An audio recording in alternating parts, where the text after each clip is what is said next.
Methods of adherence.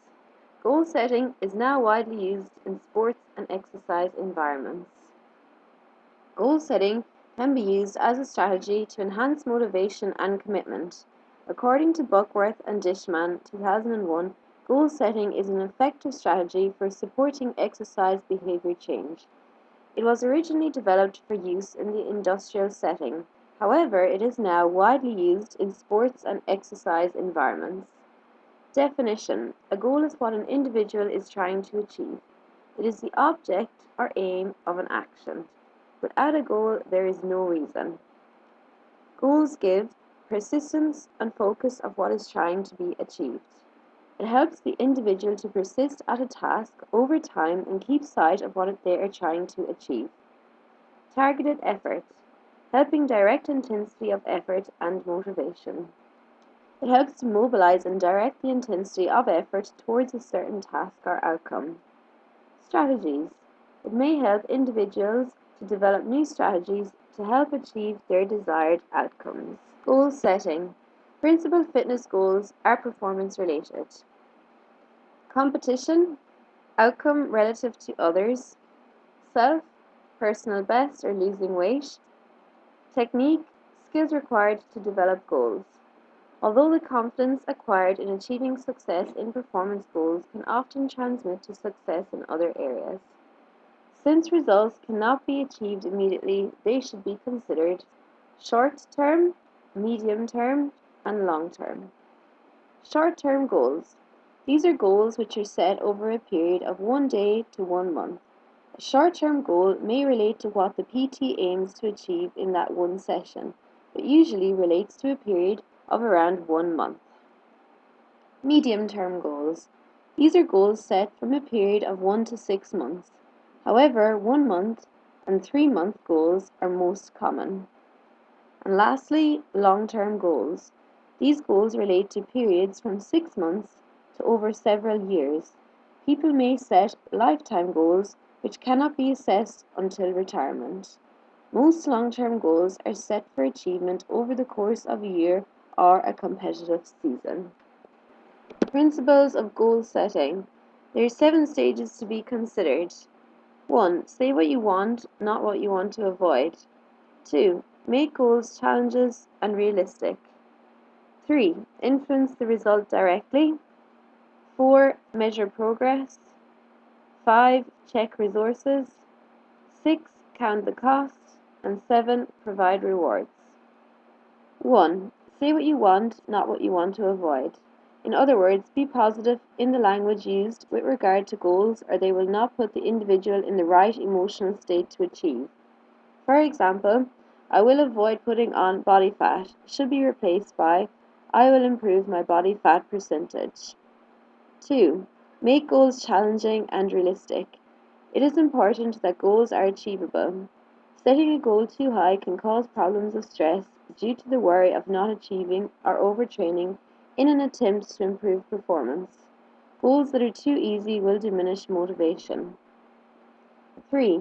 Influence the result directly. The goal set must be under the individual's control and not rely on the actions of other people. The goal should always start with I and should be in the present tense. A goal such as I will win this race is not always appropriate because it relies on the performance of the other competitors. It is preferable to aim for a time. 4. Measure progress. Goals should always be time constrained with regard to a deadline. The choice is to set a specific date or a certain period of time to achieve the goal, such as the number of weeks or months. Goals should be a combination of short, medium, and long-term goals. It is important to be able to measure goals in numerical terms. For example, I want to get stronger is not as good a goal as I want to improve my bench press by 25%. It will now become clear whether the goal has been reached or not. 5. Check resources. Look at what help there is available to achieve the goal. This may involve people who have an interest in the achievement of this goal, such as a coach, teammate, friend, family, or partner. Resources will include facilities, books, and equipment available. 6. Count the cost. What is going to be the cost of working towards this goal? This will clearly involve money, but also other costs such as time and social losses to friends and families. And lastly, number 7, provide rewards. Congratulations needs to be given on achieving the goal, and this should be done with an appropriate award. Do not give rewards that involve indulging in the previous bad habits. SMART goals. When goal setting, a useful acronym to use is SMART. Specific, measurable, achievable, realistic, and time constrained. Specific. This means that goals must relate to specific aspects of fitness. It is not enough to want to get fitter.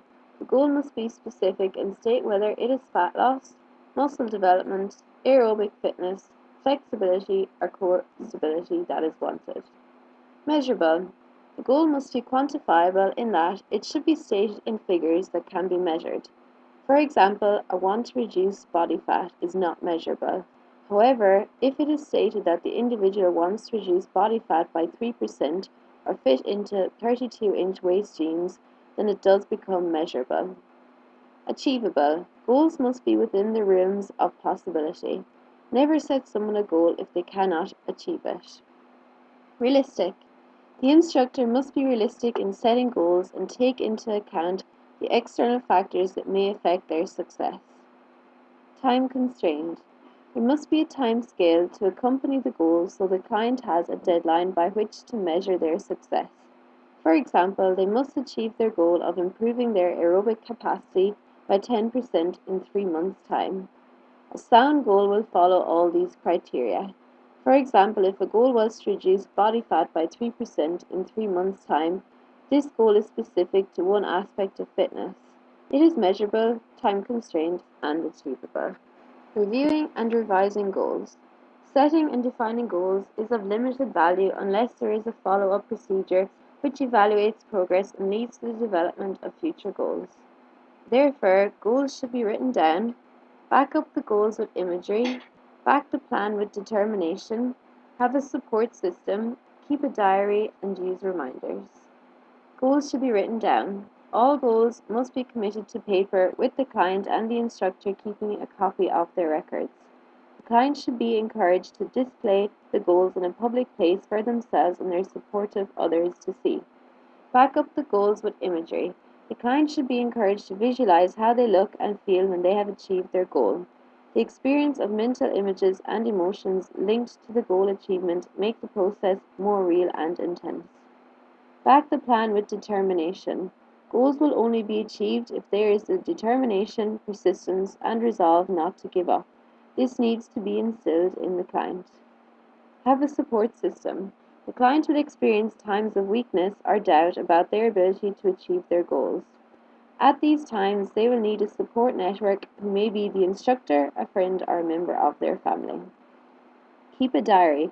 It is an excellent idea for the client to write down all activities related to achieving the goal. For example, details of training sessions or a record of food for the day. Writing a diary will make the client be honest with themselves and also can be used to show progression and help to motivate. Use reminders. Anything that can be done to help in achieving goals is useful. Putting up pictures of the ideal self, writing notes to ourselves, or publishing motivational phrases can all help to keep the goals on track. For example, the client might have a note on the fridge saying, "Think before you eat," or a note on the bathroom door saying, "Go to the gym today." This will only work for a short period of time because clients can train themselves to ignore them, so change them every 4 weeks. Learning outcomes. Can you now explain why it is important for a client to take personal responsibility for their own fitness and motivation? Describe how to assist clients to develop their own strategy for motivation and adherence. Identify different behavior change approaches, strategies to encourage adherence to exercise and physical activity. Describe how to set short, medium, and long-term SMART goals. Describe how to review and revise short, medium, and long-term SMART goals.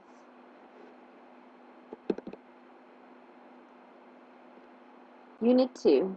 Know how to support clients who take part in exercise and physical activity. Effective working relationships.